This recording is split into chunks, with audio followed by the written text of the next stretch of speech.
मतदारांना जाऊन भेटू शकता, पण पत्रकं वाटू शकत नाही. मग कदाचित पैसे वाटू शकत आहात.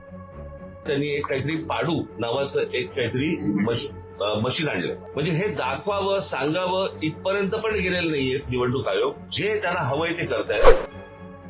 हारलेली गोष्ट पुन्हा जिंकण्यासाठी म्हणून निवडणूक आयोग सरकारला मदत करतंय. खरं तर काल 5 वाजता प्रचार थांबला आणि आजपर्यंत ज्या काही निवडणुका आम्ही इतकी वर्ष पाहतो, तुम्हीही पाहतात, त्याच्यामध्ये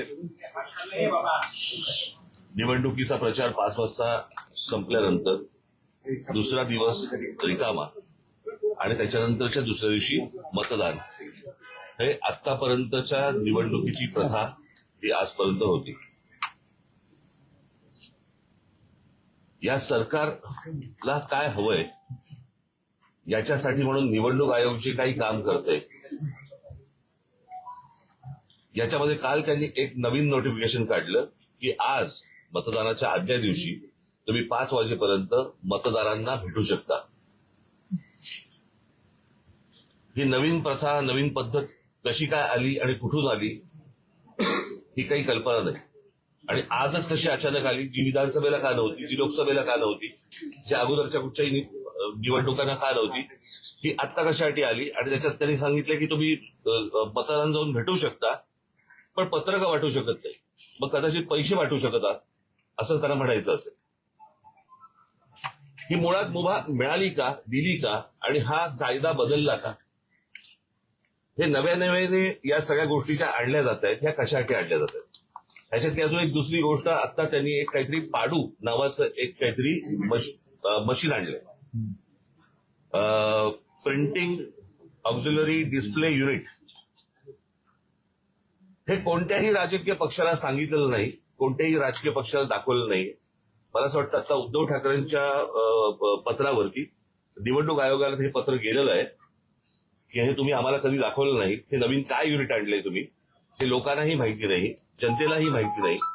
आणि हे नव्याने तुम्ही आता हे त्या ईव्हीएम मशीनला लावणार आहात. हे काय मशीन आहे? म्हणजे हे दाखवावं, सांगावं इथपर्यंत पण गेलेलं नाहीये निवडणूक आयोग. जे त्यांना हवंय ते करतायत. ते वाघमारे ह्याच्यावरती उत्तर द्यायला तयार नाहीयेत. अर्थात आताच्या सरकारने हा वाघ कधीच मारून टाकलाय, त्याच्यामुळे त्यांच्याकडनं काही अपेक्षा नाहीयेत. परंतु ही कोणती प्रथा आणि ही कोणत्या गोष्टी या महाराष्ट्रामध्ये चालू आहेत आणि निवडणुकीच्या तोंडावरती रोजच्या रोज हे कायदे बदलत आहेत, हा काय प्रकार आहे? मला असं वाटतं की पत्रकार म्हणून तुम्ही देखील ह्या गोष्टींचे प्रश्न त्यांना विचारले पाहिजेत, जनतेने पण विचारले पाहिजेत की हा काय प्रकार सुरू आहे तो. आणि म्हणजे सरकारला जी गोष्ट हवी आहे ती गोष्ट करून देण्यासाठी म्हणून निवडणूक आयोग आहे का? त्यांना ज्या काही सुविधा हव्या आहेत आता सरकारला, त्याच्यासाठी म्हणून आता निवडणूक आयोग काम करते का? हा आमचा सगळ्यात महत्वाचा प्रश्न आहे. आमच्या दोन्ही पक्षाच्या, सर्वच इतर राजकीय पक्षांच्या, माझे सहकारी जे काम करणारे आमचे सगळे जेवढे सहकारी आहेत, शिवसैनिक आहेत, महाराष्ट्र सैनिक आहेत, या सगळ्यांना आम्हाला सांगायचे की सतर्क राहा, की तुम्ही आपल्या विभागामध्ये, आपल्या बूथवरती कोणकोणत्या गोष्टी चालू आहेत ह्याच्यावरती तुमचं लक्ष असलं पाहिजे. हे आता जे सत्ताधारी पक्ष आहेत, ह्यांचे जे उमेदवार जे लोकांकडे जात आहेत त्यांच्यावरती लक्ष ठेवा. हे कुठे काय पैसे वाटतायत, कारण आता अनेक रील्स ही आता बाहेर आलेली आहेत, तुमच्या मार्फतही अनेक गोष्टी बाहेर आलेल्या आहेत की याच्यामध्ये कशा प्रकारे पैसे वाटले जात आहेत.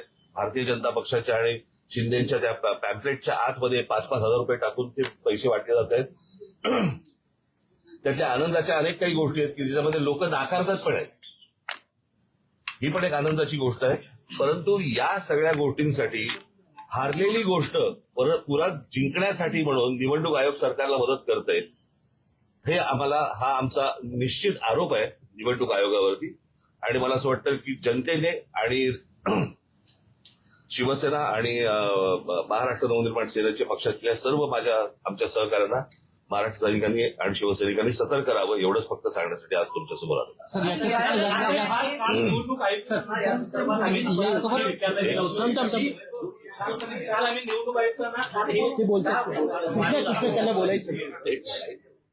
तुम्ही कॅमेरामन जर गप्प बसलात तर बरं होईल.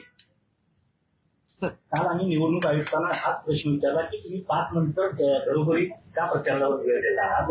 वारंवार विचारला गेल्यानंतर तर त्यांनी कुठल्याही प्रकारचं उत्तर देणं टाळलं होतं. परंतु शेवटी त्यांनी सांगितलं की हा जुनाच नियम आहे आणि आम्ही आता तो नाही पण या निवडणुकीला का, ही गोष्ट विधानसभेला का नाही, ही गोष्ट लोकसभेला का नाही आली? या निवडणुकीला असं काय वाटलं की तो जुना नियम परत बाहेर काढावा?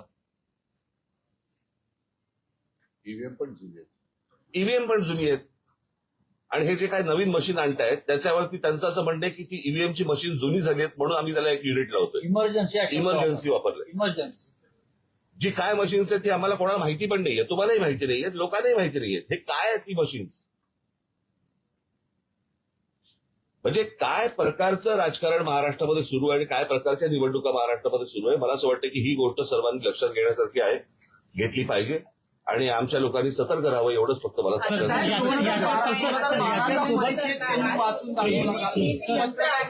मला असं वाटतं ह्याचं उत्तर दिलं मी, याच प्रश्नाचं उत्तर दिलं ना मी आता. मी बरं त्याने हाच प्रश्न विचारला, तेच प्रश्न नका विचारू, नवीन काय असेल. यंत्राच्या बाबतीमध्ये पत्र लिहिलेलं आहे, परंतु त्या व्यतिरिक्त करण्यासारखं काय? आता तुम्ही निवडणूक आयोगाला जी मागणी नेमकी काय करतात हे डिस्कनेक्ट करण्यात यावं. जुनी जी पद्धत आहे प्रश्न अर्थातच ना हे कोटचं मशीन आहे, हे दिसतं कसं, यातनं काय होतं हे तुम्हाला साधी गोष्ट आहे. ईव्हीएमचं मशीन असतं, तिथे तुम्ही त्या बूथवरती लोकांना बोलवता, सर्व राजकीय पक्षाच्या लोकांना बोलवता, बटन दाबायला सांगता, त्यांना सांगता की क्लिअर आहे, बरोबर की नाही, दाखवता की नाही. हे आतापर्यंतची प्रथा आहे. हे नवीन मशीन जे आलंय हे राजकीय पक्षांना दाखवावंसं पण नाही वाटलं.